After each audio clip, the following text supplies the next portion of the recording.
Hello and welcome to the very first episode of Cheese Hunters. My name's Wendy Hargreaves. I'm a food journo. I love my cheese. And I'm right here today in the Queen Victoria Market Deli Hall. As you can see, there's nobody here today because the market's closed, but we've been given special access to come in and film Cheese Hunters outside this wonderful venue, which is called Ripe Cheese. Now, this is my perfect lead-in to introduce my co-host for the Bread and Butter's new show, The Cheese Hunters. His name is Hakim Halim, and he's the owner of Ripe, and he's here with me now. Come in. Hi, Welcome. Wendy. Welcome to the very first episode of Cheese Hunters. I'm so excited that we're doing this. I'm so excited to be partnering with you, Wendy. Awesome. This is amazing, guys. So, we've got a big fat microphone here, so we have to keep our faces near this microphone so you can hear us. It's very noisy in here today at the Queen Vic Market because they've still got their refrigerators running to keep the cheese cold, which is very important. Now, I'm going to let you know how this is going to work today. This is a World Cup of cheese. We're taking one of the world's best cheeses from another country, some other country, France, Europe, Germany, Spain, Italy, and we're going to compare it to the cheese that Hakim believes is as good, if not better, than the European version. We're not saying we don't like European cheeses, we're just saying that we do it better here in Australia, and we're testing that theory out.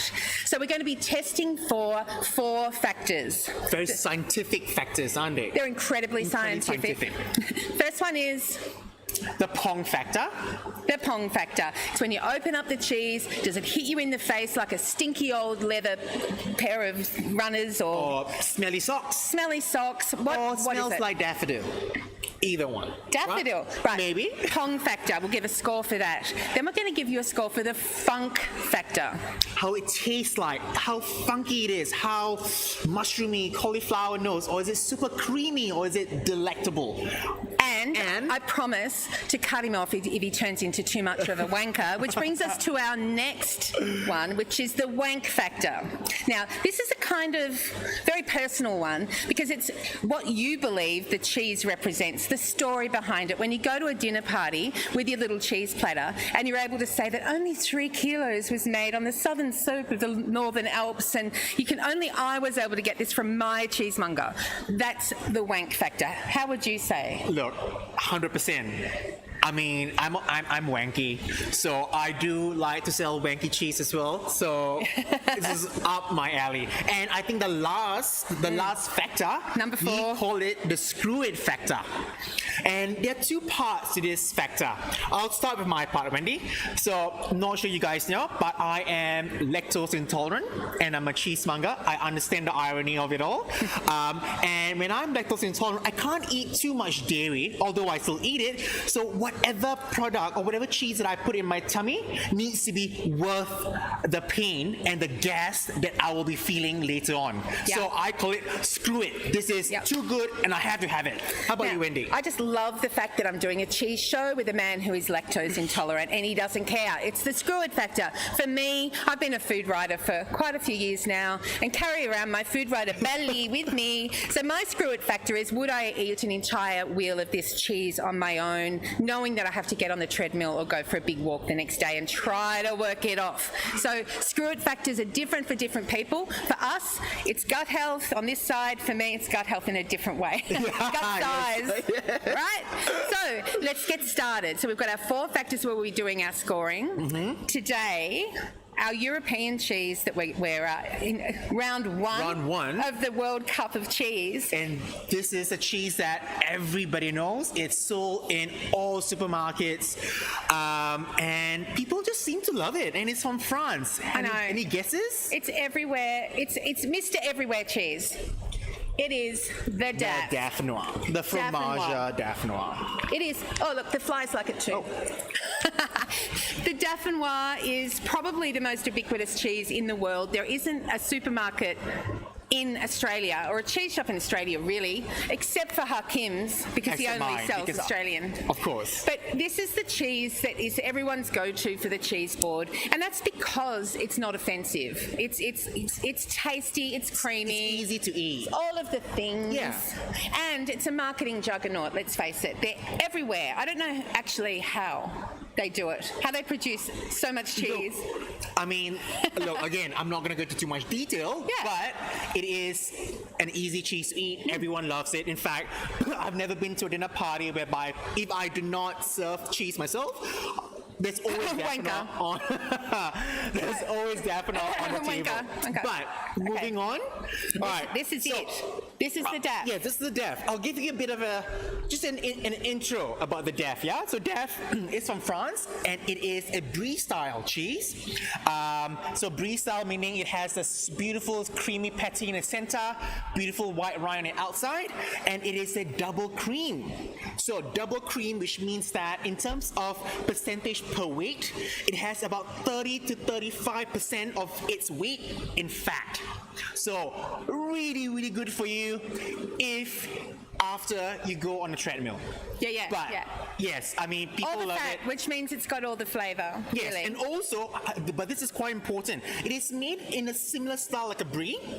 However, because it has a unique sort of process which gives this moussey sort of texture. It's called ultrafiltration, and because the cheesemaker extracts all the moisture from the milk, and it just allows all the milk proteins to be super concentrated, and that is why you get all that gooey yumminess all the time.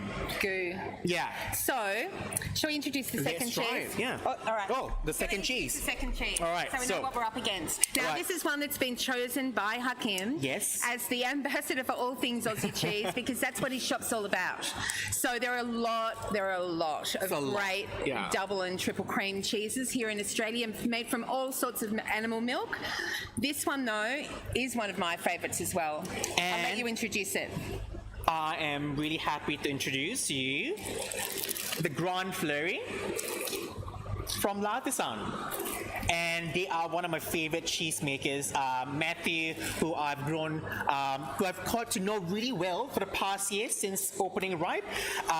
They've been amazing. I love what they do. I love that he is a third generation French cheesemaker who moved to Australia about in 2007 and set up his own cheese shop to support Australian dairy. I mean, I absolutely love it. An immigrant coming to Australia, just like myself, and really supporting the local industry. Yep. So, And this is it here. this is the cheese.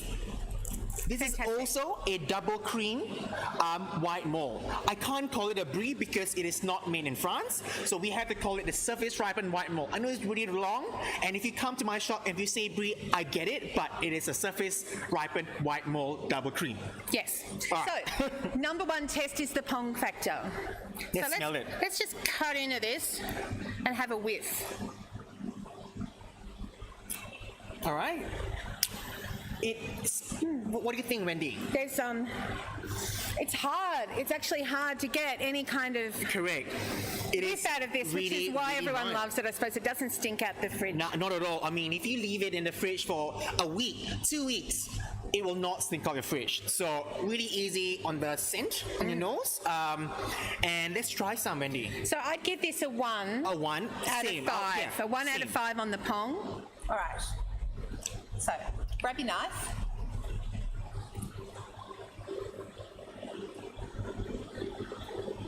So, guys, you gotta eat with the rind as well. Yeah, do not leave the rind untouched because that's part of the experience of eating cheese. And it's rude because you can't leave the rind for everybody else. And it's where all the good smelly bits are. Now for me, this has got, it ticks all the boxes. It's creamy, it's just the right amount of salt. It actually makes you want to eat more. It makes your mouth water a little bit. But it also reminds me of those little red wax baby bond kind of cheeses. It's got that processed feel to it. It doesn't feel handmade to me. And I know, wanker alert. Wanker alert. Wank, wank, wank. Wank, wank, wank. But it's just such a simple, lovely cheese. You can't fault it, but there's nothing interesting about it. So the funk factor would be, for me, a 1. A 1? Well, for me, because my palate is quite sensitive to salt, so I get quite a big hit of salt from there, and I've not tasted Death Noir in a very long time, but that is particularly salty for me. Yeah, me too. However, again, I don't taste that traditional sort of brie sort of flavor like cauliflower, the beautiful mushroom notes. I don't taste any of that. It is pure milk. And again, that is why people love it, because it's easy to eat, right? And it's so versatile. You can match it with with sweet or savory. Yeah, you could do that 100%. with a red wine or a Riesling. Like, it's just that sort of wine. For sure. Okay, so I would rate it 1 as well. Yeah. Just because I know that I have tasted. I prefer that stronger flavor of brie or white malt that's available in the market right now. Yeah, and we know what's out there. Okay, And the next last one, test. the wank factor. Wank factor. All right. Now, if I could do a negative score on this for wank factor, I would, because as soon as a daff comes into my house, I turn into a cheese wanker and go, thanks. Thanks, that's really nice of you. This is really yummy with raspberries, thanks. So I'd be a -2 on the wank factor for this one. I don't know about you. Look, I mean, for me, everyone knows that I'm a wanky cheesemonger, and when it comes to Death Noir versus anything else. So again, I wouldn't give it a -2. I would give it. I mean, the only redeeming factor for me personally with Death Noir is that it's French. So if you serve this to someone who is not a cheese eater or a cheese connoisseur or a first-time cheese eater, they go, "Ooh, French cheese! Wow!" So in that respect, I would still give it 2. Okay. Just for people, who want to show off a bit. I mean, they could get something else. They could It's get something not like bringing a packet of Cheers along. No. The old coon. Yeah, Yes, it's a correct. step up. It's a step up, All for right, sure. I'll pay that. Although, with that being said, funny, I've just heard a Frenchman recently told me that the Death Noir is actually served in primary school to students. It's baby cheese. It's baby cheese. Could you That's why imagine? I was thinking that. It's like the little baby cheeses in there. I know. Yeah, right. Could you imagine the French feed this to their kids in school, where Aussies, we make it into this something so special. No, it's still a training cheese in It is, Australia it as is, well. you're That's right, how we'll yes. treat it. So, finally, the screw it factor for the Daff Noir. What do you think? I will not. No, I can't. So he wouldn't. I wouldn't. I mean, if I have a choice to get sick and have tummy aches and feel really gassy and bloated, I would not have that, personally. Okay, I haven't met a cheese that I don't like, so I would say my screw it factor would be like a 1 or a 2, because I would still see it and want it. So because it's still a yummy cheese with certain things, but I wouldn't go the whole wheel. I'd be very low. I might have a bite just out of courtesy to the host, because this will never be on my platter. But as a courtesy to the host, I will have a bite. Yes. Just to make you happy. Yes. All right? Okay. That's right. Now, this so it's a kind of a low rating. Yeah. But, that's cool. That's cool. It's fine. So now, the L'Artisan. The L'Artisan Grand Fleury. Tell us where it's from, first of all. So they started out in Geelong, but now they have moved to Mortlake.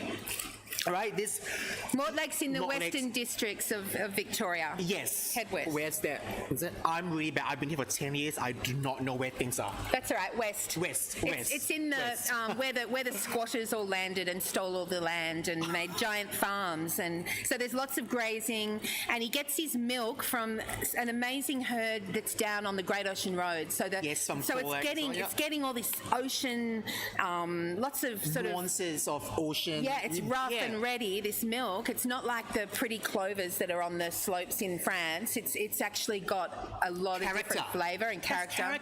Yeah. And also, one thing important, organic. Okay. So we want organic milk. So organic milk is good for you. It has none of the nasties in it. So really good cheese. Again, to make good cheese, you need good milk. That's half the battle won. So he has good milk, and he gets all it from southwest of Victoria, which is well known for all their milk. It's a bit of a milk central place. Now you can get this in shops all around Victoria, but it has to be a good cheese shop or a good deli. You can find it in various different places. So keep an eye out for it because I hope we're about to have an amazing tasting here. Oh, I'm because sure we will. Hakim's not going to bat up a cheese against a French cheese. No. It's not fabulous. Okay, so let's have a look at this. Have a look. Let's smell it first, Wendy. Let's smash in. No, just smell it. Smell it first. Okay. Yeah, the whole thing. Oh, I just need to Oh, you cut need to into cut it. it into it. All right, I there you need go. to cut into it. Let's make a mess. Oh, I can smell. It smells like the dairy. I grew up in a dairying family. My grandfather was a dairy farmer down near Colac, and there's a smell in the dairy of cow shit and cream and all these amazing smells when you go in there. And it's a beautiful smell because when cows are doing well, when you actually got good dairy cows, you smell the grass in the shit. You don't just smell shit. So I immediately, when I smell this. I smell the vats, I smell the dairy, and it's a bit more floral. I agree. I feel that it has this beautiful, clean dairy smell to it. And quite grassy, and it's just stunning. And if you look at the pate itself, it's The just pate, nice. hang on, come on. What are you talking about? Oh, the smell. I'm not talking about The smell. pate. The pate. The pate. The pate, which is the white bit inside. Look at that. It's just nice and firm and still holds its shape. It doesn't ooze that much, so it gives a nice, beautiful texture in your palate. Does it I get feel. oozy when it's not a chilly day? Thing is, with this, because right now what we're having is still a relatively young Latisan Grand Prairie. However, the longer you push it towards its best before date, the oozier it becomes and the stronger in flavor it becomes. So just beware that might not be as strong as It can be. It can be. All right. Okay. So what's the pong factor The for pong this? factor. It's still only a 2.5. I agree. I gave it 2 to 3. Yeah. It's not super strong. It will not stink up your fridge for sure. No, it doesn't. For sure. It's very mild. It's very mild. Okay. Smell. And now let's taste it. Now we're up to the funk Right. factor. Cheers.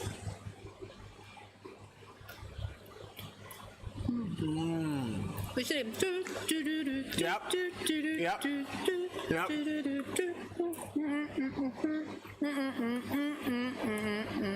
I put too much in my mouth. Me too. Oh, it actually coats the mouth. It goes down the sides and into the back, and all of my taste buds are lighting up. It's a much more. Enjoyable experience, isn't it? Yeah, there's more in it. Like I'm actually jumping ahead to the screw it. I'm like, Yeah. I mean, how beautiful is that? Yeah. First of all, the pate itself, it just coats your mouth. You get this beautiful dairy flavor, slight like mushroomy notes to it, but not overpowering, and it's salty at all. It's like the little champenois mushrooms, not the big field mushrooms, Yeah. just the little white ones. And you know what I enjoy as well? The rind. Yes, The rind is rind gives beautiful. that beautiful added flavor to it, which just again makes a more holistic cheese eating experience. That's I right. feel You're right though. The salt in here. it's a bit too much for me. Maybe that's how they're able to process so much of it, like to add the salt and speed up Well, the. it is true. I mean, with Dauphinois, having it at 2 weeks old or at a month old, it looks the same. It stays the same. Taste, smell, everything looks the same. So that is I guess, yeah, it's quite common with mass-produced cheese, whereby this one, it's constantly changing. It starts off mild, young, beautiful, and then, in fact, I spoke to Matthew before we got on, and he said the best time to eat this is about 2 weeks before the best before, because really it just intensifies, and you get a beautiful aroma, flavors that is quite reminiscent to a raw milk brie that you get in France. In fact, here's a fact for you: the cultures that he used in this cheese is actually imported from France. Aha, he brought the bugs. He bought the bugs, yes. In fact, he was not able to bring it in the past, but this is a recent thing that he just got in. So we kind of got a raw milk brie in Australia, and we can never get that. So this is a good alternative for that, guys. All right, so All right, what's the funk factor? funk factor. Funk I need factor. another taste. Go ahead. once again, it's Out about of 5? It's about a 2 to 3 for me again, because it's not exploding in my mouth. It's not giving me any of those massive, huge cheese flavors. It's delicate. It's like cream on strawberries. It's that delicate kind of flavour. So, funk factor is on the low side, but still a bit higher than the Dauphinois. I would say I'll give it a 3 in a funk factor. Just because it is young. Yes. However, if we have it when it's much older and more mature, I'm pretty sure the funk will go all the way up to a 4. We need to come back with another episode for that one. For sure. So the screw-it factor, the all-important screw-it factor, and if you disregard any of the others, this is the one you need to actually listen to. I say I would definitely eat this. Yes. And I would say screw the pain, screw the gas, screw the poo in the morning. I will eat this all day. Yeah. Yes. It's really hard to stop. It's one of those cheeses that you have a little taste and you just want to dip in just a little bit more. This is definitely a high score, 5 out of 5 on the screw it score for me. I'd go back and back and back, and do it with impunity. And actually, and of course, we'd be in pain the next day, but you know what? Screw it. Who cares? That's right. Oh, we missed one factor. Oh, the wang. Oh, how can we forget the wang? I don't know. I know, that's because we're being hardcore wankers right through the show. Oh, so God. the wank factor on L'artisan is at a really, really high level because the cheesemaker has cred, and he's one of ours now. We're claiming him as a Victorian because he's been here now. Well, we will say nearly a decade, right? More than 10 years. And he's doing great things with local dairy farmers, and that's what I love as the progeny of a dairy farmer. I love the fact that he's supporting a particular herd in a particular place and finding the terroir that the French are so famous for right here. So you can tell a story about L'Artisan. You can go to your dinner party and be a total wanker, but back it up with the story, right? Yes, back it up. I mean, organic. Great cheesemaker, great story, delicious. Everything that you would want for a double cream is right here. So this is definitely something you can impress. And honestly, Wendy, I've been known to have a bit of double cream L'Artisan on Christmas Eve with leftover turkey and a bit of cranberry sauce in a sandwich. Ooh. and just slather it with a lot of gravy. I know. Wow. So that's something for you that you can try at home. Any kind of fruit is going to be absolutely delicious with this. Any berry, any kind of jammy stuff, it's going to go really well. Mm-hmm. It's a beautiful cheese. But quite apart from that, you could go full wanker, and you could actually have different ages of L'Artisan on your cheese platter. You can get over the beginners. Yep. Right? Yeah. And then keep going through until it's right, and go after the use by, just quietly. That's when I like to have a look at it. True. And not that you're not allowed to say that though. Well, I mean, I do tell people that I personally prefer to have it after the best before date. So just a tip for all of you: if you buy cheese from me and you realize that it's past its best before, do not come calling me and say, "How dare you sell me expired cheese?" It's not expired. It's just better. It's just better. Well, it is when it's been handmade and you know where it comes from. When it's been made in a giant factory on the other side of the world, you can't really vouch for what's going to happen because we don't know where it's come from. So the big tip is to know your cheesemonger, know your cheese maker, because then you know exactly what you're getting on the plate. And look, that's what it should be for all food, and that's what the Vic Market's all about as well. And also, I guess on top of that, being selling artisanal cheese for the past 1 year plus now. Yeah, he's a lockdown baby. I'm a lockdown baby. What I realized that it always changes. Different batches, you get different nuances. That is, who's that? Hello. Different security. With different batches, you get different types, different nuances of the cheese itself. And that's a true test of an artisanal cheese that's handmade, because no two cheeses should be the same. Like a Dauphinois, you can line 10 from different batches, and they'll all still be the same. And there'd be a riot if it wasn't all the same. Correct.